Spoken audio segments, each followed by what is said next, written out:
Right, you've had the theory. Now for a little bit of sort of biology, really. I go into lots of the actual biology in the book, but this is just to show you what these things sound like. Now I can show you a certain amount. I can't show you one of the things because it's impossible for me to do it. I talked about M0, M1, M2 and M3. M1 is what we tend to speak in, sometimes known as chest voice. Lots of people talk about chest voice and falsetto or head voice. Falsetto is a misnomer because it implies that it's a false voice. It's just as much part of your voice, just done in a slightly different way. M0, M1, M2, M3. M0 is this.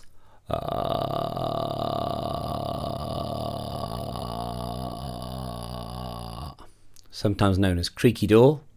But the proper name for it is vocal fry. Now, it's quite good for relaxing your voice. If you've been singing high a lot of the time, you can do that and it'll relax it a bit. It feels different from when you're speaking, so you really have to try and relax that throat. You should be able to also pitch it a bit.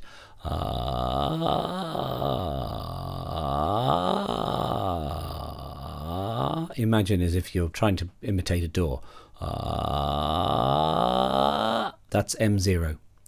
M1 is what I'm speaking in now. M2 is if I was to try and imitate a small child. Hello, hello, how are you? Up there. And this is the upper register, so this is often known as head voice or falsetto. And then M3 is called whistle.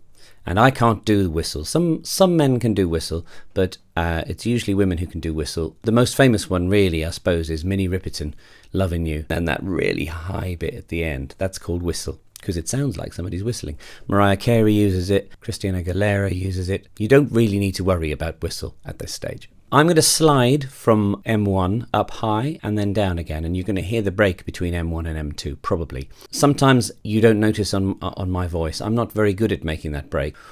Ooh, there we are, on the way down. Ooh, okay, there's the break. Up here is M2. Ooh, there's M1. M2, M1, M2, M1. Okay, so that's the difference in quality. Now, there is an overlap, so it works like this. Okay, so this is your M2 and this is your M1. Your M0 is right down here.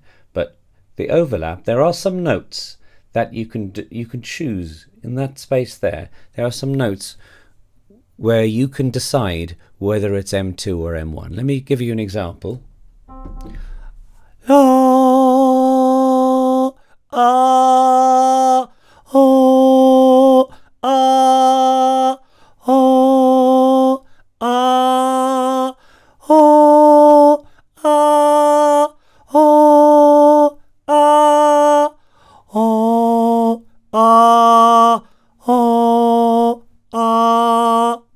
Can you hear the different quality of that? Now, often in my choir, when I ask the tenors, the higher male voices generally, to sing a particularly high passage, I will sometimes say to them, okay, tenors, if you can't get this in M1 or your chest voice, then feel free to sing it in M2, like your Bee Gees voice, really. Barry Gibb sang a lot of stuff in M2. That's what he really became known for. Prince did the same.